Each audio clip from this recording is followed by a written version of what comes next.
ఈ reserve bank of India అనేది 1935లో start అయింది. సెంట్రల్ బ్యాంక్‌గా ఉండింది. ఆ తర్వాత ఇది రిజర్వ్ బ్యాంక్‌గా మారింది. ఇవన్నీ కూడా ఇంపార్టెంట్ క్వెషన్స్ అనమాట. కాబట్టి ఈ ఆర్‌బీఐ దగ్గర కొంత మొత్తాన్ని ఉంచాలి. దాన్నే మనకు క్యాష్ రిజర్వ్ రేషియో అంటారు. మే 2026 నాటికి ఈ సీఆర్ఆర్ అనేది 3% ఉంది. ఈ రెపో రేటు 5.25% రెపో రేట్ ఉంది. స్టాట్యుటరీ లిక్విడిటీ రేషియో ఎస్ఎల్ఆర్ అనేది 18% దాకా ఉంది. మీకు అది ఇవన్నీ కూడా మనము ఇప్పుడే చూద్దాం. ఇది ఎట్లా పనిచేస్తుంది? సిఆర్ఆర్ అనేది మనీ ఫ్లోని మనీ ఫ్లోని ఎందుకు ఆపాలి? ఇవి కూడా ఇన్ఫ్లేషన్‌ని తగ్గించడానికి ఈ ఆర్‌బీఐ అనేది మనీ ఫ్లో మార్కెట్‌లోకి ఎక్కువ పోనీయకుండా చూస్తుంది. బ్యాంకుల ద్వారానే ఈ మనీ ట్రాన్సాక్షన్ జరుగుతూ ఉంటాయి కదా!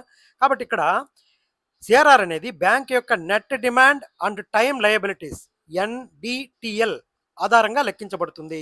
ఇందులో సేవింగ్ ఖాతాలు, కరెంట్ ఖాతాలు మరియు ఫిక్స్డ్ డిపాజిట్లు ఉంటాయి. బ్యాంకులు ఏం ట్రాన్సాక్షన్ చేస్తూ ఉంటాయి?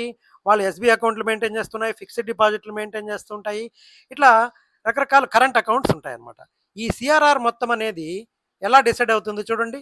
ఎన్‌డిటిఎల్ ఇంటూ సిఆర్ఆర్ శాతం. ఇప్పుడు 3% సిఆర్ఆర్ శాతం ఉందంటే, ఒకవేళ ఆ బ్యాంక్ దగ్గర మొత్తం డిపాజిట్లు 1000 కోట్లు ఉన్నాయనుకోండి.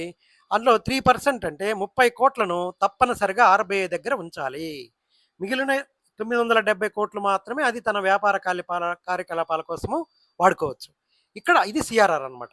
కాబట్టి ప్రతి బ్యాంకు కూడా దాని దగ్గరుండే మొత్తం డిపాజిట్‌ల్లో ఈ ఫార్ములా యూజ్ చేసి ఆ సిఆర్ఆర్ క్యాలిక్యులేట్ చేసి ఆర్‌బీఐ దగ్గర పెట్టేసేయాలి.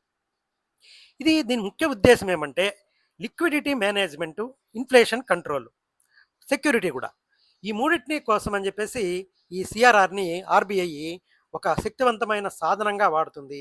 ఈ సిఆర్ఆర్‌ని పెంచడం ద్వారా మనం అదేం చేస్తుందంటే బ్యాంకుల దగ్గర అంటే వ్యవస్థలో ఉండే డబ్బుని ఆర్‌బీఐ తీసేసుకుంటుంది.